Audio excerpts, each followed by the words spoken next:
You open the group chat expecting to feel closer to your friends. 30 seconds later you feel worse than before you opened it. Nobody said anything cruel. Nobody excluded you on purpose. And yet something in your stomach just dropped. That's strange, isn't it? The people in that chat like you. They chose to be in a group with you. So why does checking it so often leave you feeling smaller instead of bigger? The answer isn't about the people in the chat. It's about what your brain is secretly doing every time you read one. Here's the part almost nobody names out loud. A group chat isn't really one conversation. It's dozens of tiny social comparisons stacked on top of each other, arriving faster than your brain was ever built to process them. The psychologist Festinger identified this mechanism back in the 1950s, long before phones existed. He called it social comparison theory. Festinger found that humans don't evaluate themselves in a vacuum. You don't just ask, "Am I doing okay?" You ask, "Am I doing okay compared to them?" And your brain runs that comparison constantly, automatically, whether you want it to or not. In a normal conversation with one friend, you get to compare yourself to exactly one person, at a pace slow enough to process. In a group chat, you are comparing yourself to 5 people, or 15, or 50, all at once, all updating in real time. Think about what that actually looks like inside a single thread. Someone posts a photo from a trip you weren't invited on. Someone else drops a job promotion.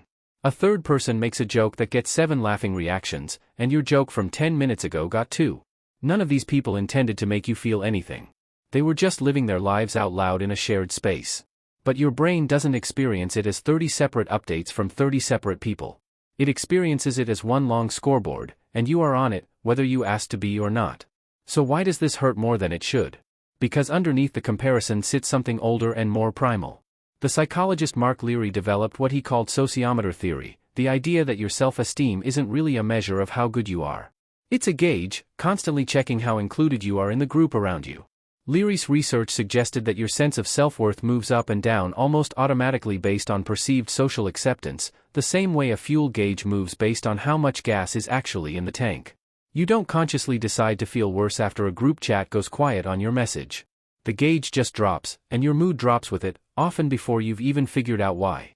Now stack that gauge on top of Festinger's constant comparisons, happening dozens of times an hour instead of once or twice a day, and you start to see the trap.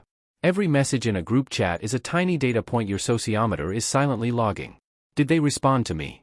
Did they respond to me as fast as they responded to her? Did my message get read and ignored?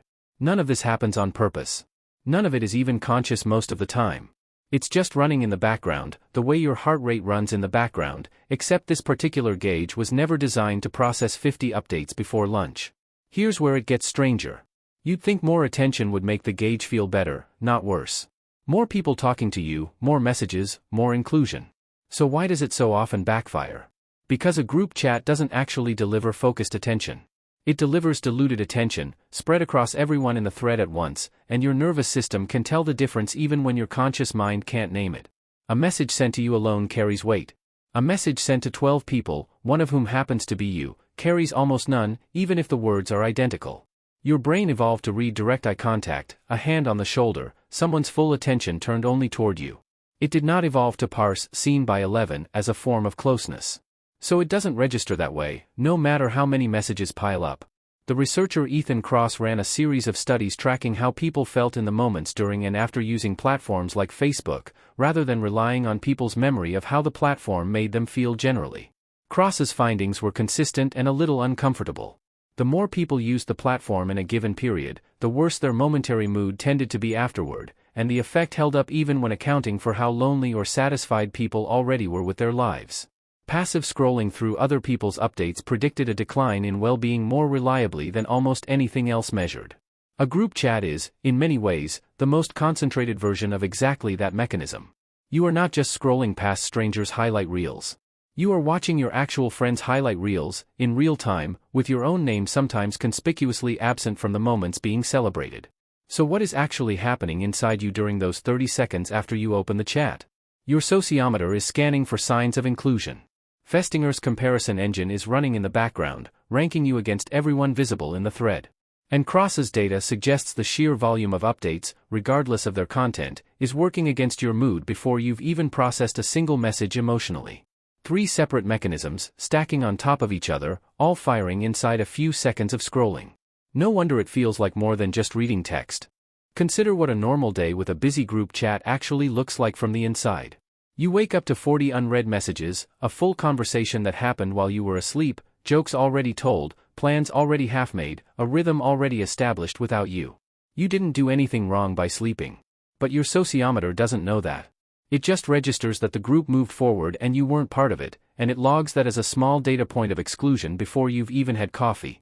Throughout the day, the notifications keep arriving in unpredictable bursts: 3 messages during a meeting, silence for 2 hours, then a flood of 6 messages while you're driving and can't look. Each burst asks your comparison engine to run again. Each silence asks your sociometer to interpret an absence it has no good explanation for. By evening, you've run that gauge dozens of times, most of it happening below conscious awareness, and you're left simply feeling drained around people you actually like, without any clear story for why. There's a specific moment that makes this worse than almost anything else in modern communication, and you already know it by feeling even if you've never named it. The read receipt. 2 little checkmarks, or the words, seen 2:14 p.m., sitting there as proof that a message was opened and, for whatever reason, not answered. In a phone call, silence has an obvious explanation: the other person can't talk right now.